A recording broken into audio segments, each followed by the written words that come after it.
Alors, cette vidéo fait suite à une vidéo précédente que j'avais faite sur ma chaîne YouTube qui s'intitulait Les choses qui tuent votre testostérone au quotidien, quelque chose comme ça. Et donc aujourd'hui dans cette vidéo, on verra des points pour savoir des choses qui vont booster votre testostérone. Alors dans cette vidéo, je ne vais pas t'expliquer les choses que tu connais déjà, donc dormir 8 heures par jour, faire du sport, ne pas boire d'alcool. Ça, je suppose que c'est des choses que tu connais déjà. Dans cette vidéo, on va s'attarder sur des points un peu moins connus, mais qui est des choses qui sont extrêmement efficaces et prouvées scientifiquement. On va pas perdre plus de temps et on va attaquer tout de suite le premier point. Le premier point, c'est tout simplement le cholestérol. Alors, il faut que tu consommes beaucoup plus de cholestérol que tu ne le penses pour avoir des taux de testostérone beaucoup plus hauts. Et pour ça, c'est très simple, ça va être dans ton alimentation. Le cholestérol, on t'a toujours dit depuis petit que c'est quelque chose de mauvais, que un tel et un tel ont du cholestérol, donc c'est quelque chose de mauvais. Alors, quand tu es vieux, etc., oui, tu peux être emprunt à avoir du cholestérol, c'est vrai, c'est une certitude, mais quand tu es un jeune homme sportif qui a une vie saine, manger beaucoup plus de cholestérol n'est pas quelque chose de mauvais pour la santé. Donc, avant tout, qu'est-ce que le cholestérol? Le cholestérol, en fait, c'est alors une molécule, je sais pas, c'est une graisse en fait que tu vas trouver, enfin, c'est une molécule que tu vas trouver dans les graisses animales, mais cette molécule-là va être le socle, la base en fait de la testostérone. Ton corps va prendre le cholestérol et va le transformer en testostérone. C'est aussi simple que ça. Donc, le cholestérol, comme je te l'ai dit, tu vas le trouver ça dans les graisses animales. Donc, tout simplement, n'hésite pas à consommer plus de gras d'origine animale. Donc, pour ça, il y a des choses très simples. Du beurre au lait cru, extrêmement bon. Même, c'est très bon pour la santé, ça contient plein de vitamines. De la viande plus grasse, de la viande grasse, donc souvent de la viande rouge notamment.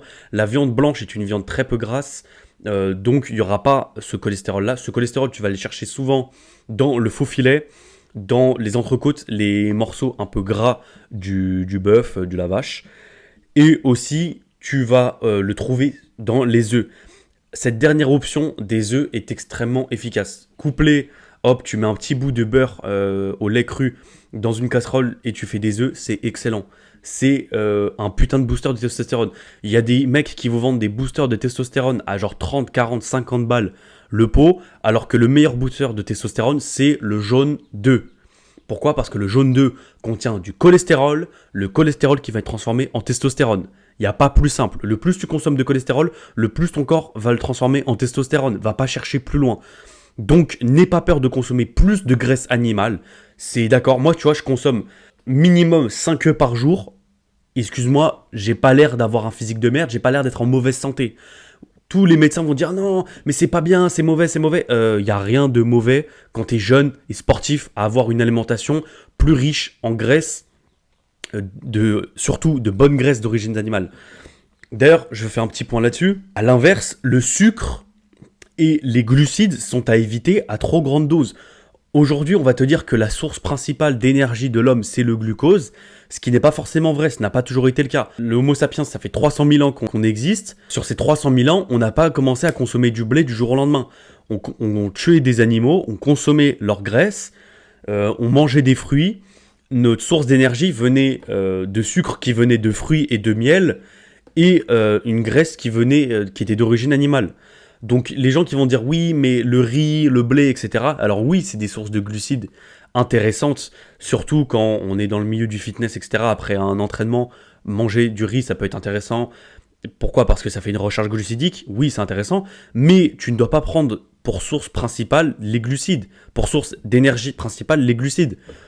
Parce que tout simplement, et t'as eu cette expérience, j'en suis sûr, c'est que quand tu consommes trop de glucides, tu as un pic d'insuline. Et en fait, ce pic d'insuline, tu auras envie de dormir juste après, et tu as envie de dormir, et en plus, le pic d'insuline va beaucoup infliger ta production de testostérone. Quand tu as un pic d'insuline, tu as une chute de production de testostérone. Et en plus, comme tu consommes beaucoup de glucides, ton corps va mettre longtemps à le digérer, ton corps va avoir du mal à le digérer, et lors de la digestion, ton corps met la production d'hormones de côté. Ta source d'énergie dans ton alimentation doit être des fruits, des légumes, du miel, de la viande. Voilà, va pas chercher plus loin. Mange ce que la nature t'a donné. Oui, tu vas me dire que la nature t'a donné du riz, etc. Encore une fois, tu peux manger du riz, mais réduis ton alimentation à tout ce que la nature me donne, tout ce que mes ancêtres lointains mangeaient, c'est-à-dire des fruits, du miel, des légumes, de la viande, du poisson. Tu vas pas chercher plus loin. Et des choses naturelles à côté, il n'y a pas de problème. Ensuite, il y a un point que j'ai noté, que j'ai oublié de mentionner sur mon ancienne vidéo, des choses qui tuaient vos taux de testostérone, et c'est bien sûr le stress. On a parlé du cholestérol juste avant, qui était primordial pour produire de la testostérone. Maintenant, on va parler de l'antéchrist de la testostérone, c'est tout simplement le cortisol. Le cortisol, qui est l'hormone du stress, est totalement l'ennemi juré de la testostérone. Quand ton corps produit du cortisol, tes taux de testostérone baissent, c'est aussi simple que ça. Et donc, comment éviter le stress? Alors, tout simplement, je pense que tu le sais déjà, il y a des choses, il y a du stress qu'on a au quotidien, des stress, que ce soit de l'examen, des stress du travail, du stress de X ou Y choses. Alors, malheureusement, c'est des choses du quotidien. Néanmoins, la chose que les scientifiques sont d'accord pour le dire, d'ailleurs, une chose qui est extrêmement bien expliquée dans La Voix de l'homme viril en français, The Way of the Superior Man en anglais, livre qui est excellent, livre que je te recommande de lire, où en fait, à la page 166, tu as un chapitre qui est écrit, alors je sais pas si tu arriveras à lire, Breathe down the front. En gros, c'est littéralement, en fait, il t'explique comment bien respirer. Parce qu'en fait, la majorité des hommes, avec un grand H, hein, donc des êtres humains, respirent mal. Alors je sais que ça peut être contre-intuitif parce que on a l'habitude de respirer depuis la première seconde. Néanmoins, la majorité des hommes respirent mal. On a tendance à respirer par notre bouche. Bon, par exemple, moi là, comme je suis en train de parler, je suis un peu obligé de respirer par la bouche. C'est normal, quand tu parles beaucoup, tu vois, tu respires par la bouche. Par contre, on t'a appris depuis petit que la bouche ne sert pas à respirer, c'est le nez qui sert à respirer. Et aujourd'hui, comme avec la pollution de l'air, avec notamment notre alimentation qui influe beaucoup, et le surpoids de la population mondiale, on va de plus en plus respirer par la bouche. Et en fait, c'est extrêmement mauvais. Respirer par la bouche est mauvais pour la santé, littéralement. C'est mauvais pour la santé, ça te crée du stress, ça te déforme la mâchoire, ça te fait tomber la langue. D'accord, la langue qui est censée se reposer sur le palais va la faire tomber, ce qui va te créer ce surplus, tu vois, de gras. Souvent, tu vas même voir des gens avec un sorte de goitre comme les canards. Bah, c'est des gens-là qui respirent que par la bouche, etc., qui ont une mauvaise formation de la mâchoire. Donc, pour ça, il y a des exercices à faire. Donc, quand tu respires, il y a en fait des moments dans la journée où tu dois te rappeler de bien respirer. Et bien respirer, c'est quoi? C'est par le nez. Et en fait, tu dois sentir, le chapitre te dit qu'en fait, tu dois sentir comme une respiration qui monte, que ça soit de tes organes génitaux jusque dans tes narines. Tu vois, c'est un courant d'air qui doit se passer de tes organes génitaux jusque dans ton nez. Vraiment, c'est extrêmement important. Aussi, ce qui est extrêmement important, c'est vraiment des exercices de respiration que tu peux trouver en ligne. Faire ça, c'est extrêmement important. Faire de la méditation est extrêmement importante aussi. Tout ça, ça va réguler tes problèmes de respiration. Et si tu es quelqu'un qui a tout le temps le nez bouché, ne force pas en fait. Parce que oui, respirer par le nez, c'est la vraie façon de respirer. C'est la meilleure moyen de respirer.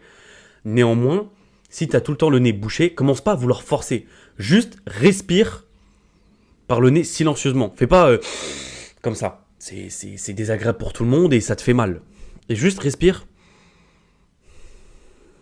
sans te faire du mal. Même si c'est encore plus bouché, force le plus possible sur tes narines sans vraiment faire du bruit avec. Et tu verras que au fur et à mesure, ton nez va se réhabituer à respirer par le nez en fait, tout simplement. Donc oui, et bien respirer régule le stress. Et bien respirer va faire en sorte que tu vas produire plus de testostérone car tu auras moins de stress. C'est vraiment prouvé. C'est même un chapitre de ce livre qui est juste extraordinaire. Donc voilà. Alors oui, maintenant je sais que dans cette vidéo, tu aurais attendu des astuces que je vais te donner. Prends cette pilule-là, ça va te faire du bien. Achète du Tribulus, ça va quadrupler tes taux de testostérone. Non, il n'y a pas de pilule magique à ça. Il n'y a que du travail, qu'un acharnement qui va payer à la fin. Donc vraiment, c'est dans ces détails-là que on distingue les hommes en fait, tu vois. C'est vraiment quand tu fais ce genre de travail sur toi-même que là, ça paye. Vraiment. Enfin, le troisième point, et ça serait tout simplement être exposé à la lumière du jour. La vitamine D, comme tu le sais, est primordiale pour l'homme. C'est ce qui permet de booster notre système immunitaire. Il y a une étude qui a même prouvé que être exposé à la lumière du jour 30 minutes 3 fois par semaine pouvait augmenter notre testostérone, mais aussi notre libido et le fait d'être romantique. C'est vraiment pas du bullshit, j'essaierai de te mettre l'étude, elle est en anglais, j'essaierai de te la mettre sur l'écran, mais c'est réel. Être exposé à la lumière du jour, qui va produire, ton corps qui est exposé à la lumière du jour va produire de la vitamine D, qui va booster tes taux de testostérone, booster ta libido et te rendre plus romantique. C'est dingue, j'essaierai de te mettre l'étude, mais voilà, donc expose-toi un maximum, au moins 20 minutes par jour au soleil. 10, 20 minutes, vraiment totalement au soleil. Ou en fait, j'ai envie de te dire, même pas forcément au soleil, mais totalement à l'extérieur. Parce que même en hiver, tu sais, quand il y a de la grisaille et qu'il fait pas forcément chaud, etc., tu vas dire oui, mais il n'y a pas de soleil dehors. Mais en fait, si, il y a la lumière du jour. La lumière du jour est obligatoire pour nous, êtres humains. Parce que juste, nos ancêtres vivaient tout le temps dehors. Même pas nos ancêtres, tes arrière-grands-parents qui ont vécu au 19e siècle, qui étaient agriculteurs, étaient minimum 6 heures par jour dehors. Et notre corps, depuis le début de l'humanité, le corps est habitué à être exposé au soleil. Ou du moins être exposé à la lumière du jour. La lumière du jour est primordiale. Il faut que tu sois exposé à la lumière du jour le plus possible. Parce que ça va régler tes cycles circadiens. C'est-à-dire qu'en fait, ton cerveau, déjà, va se mettre à jour au niveau du rythme du soleil. Parce que si tu te mets à la lumière du jour à midi, ton corps va comprendre que le soleil est au plus haut. Donc, que c'est un peu le milieu de la journée, quoi. Et que si tu es exposé à la lumière du jour le soir, ton corps va commencer à produire la mélatonine.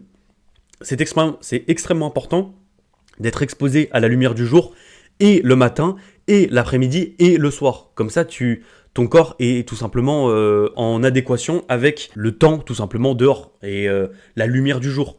Et donc pour ça, moi, je me fixe une règle, c'est que tous les jours, je fais 10 000 pas l'après-midi, voilà. Je fais 10 000 pas l'après-midi, même quand je suis à la fac. Souvent, quand je mange, etc., je vais me promener dehors. Je fais au moins 10-15 minutes, je marche dehors après avoir mangé. Souvent, je pars marcher. Ou sinon, là, par exemple, comme on est en vacances, et bah après avoir mangé, hop, tu te mets dans le jardin, ou tu vas un peu marcher, etc. Vraiment, il faut que tu sois exposé le plus possible à la lumière du jour. Et même quand il fait pas beau, oui, même quand il pleut, même quand il fait pas beau, tant qu'il y a la lumière du jour dehors, tant que tu peux voir dehors sans lumière, c'est que il y a la lumière du soleil, il y a la lumière du jour, il faut que tu sois exposé. Alors, il y a un quatrième point que j'ai mis, mais que j'ai barré parce que il n'est pas prouvé scientifiquement. En tout cas, du moins, j'ai pas trouvé d'études, mais c'est vraiment un ressenti personnel. Mais ça serait tout simplement de parler aux filles. Je sais pas, alors moi, c'est quelque chose que vraiment, j'ai eu cet impact-là parce que je suis quelqu'un qui a eu beaucoup de mal, en fait, à parler... à avoir des relations avec la gente féminine quand j'étais au lycée. Mais en fait, quand je suis rentré à la fac, j'ai eu énormément de succès avec les meufs, si je suis honnête. J'ai toujours énormément de succès avec les meufs. Le fait de parler aux filles, surtout de belles filles que tu trouves, tu vois, que tu as envie, de parler à des filles où tu as envie, tu vois, d'être avec elles, où tu vois, tu les trouves belles et tout, bah mec, je trouve que j'avais beaucoup plus d'énergie, j'avais beaucoup plus de libido, et j'avais beaucoup plus cette envie d'accomplir des choses, des symptômes d'une hausse de testostérone, tu vois. Donc, j'ai mis ce quatrième point. Donc, frérot, essaye de parler à des filles que tu trouves, genre, sexuellement attirantes. Vraiment. Des filles que tu as envie de, tu vois, de foudroyer, tu vois. Vraiment, c'est un quatrième point que, bon, je l'ai un peu barré. J'étais en mode, est-ce que j'en parle, est-ce que j'en parle pas? Mais je vais quand même en parler parce que pour moi, j'ai eu d'énormes changements avec. Vraiment, ça m'a boosté dans ma vie, puisque j'étais en mode putain, ouais, je plais et tout. J'ai eu un peu ce boost d'ego, et je pense que ce boost d'ego a été couplé avec une boost de testo, une boost d'énergie, de force. Et donc, vraiment, ça, c'est tous les symptômes d'une hausse de testostérone. Donc, vraiment, prends ces 4 points-là et essaye de les appliquer le plus possible.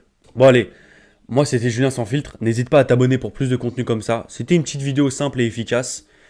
Et on se retrouve pour une prochaine vidéo. Allez, mouah.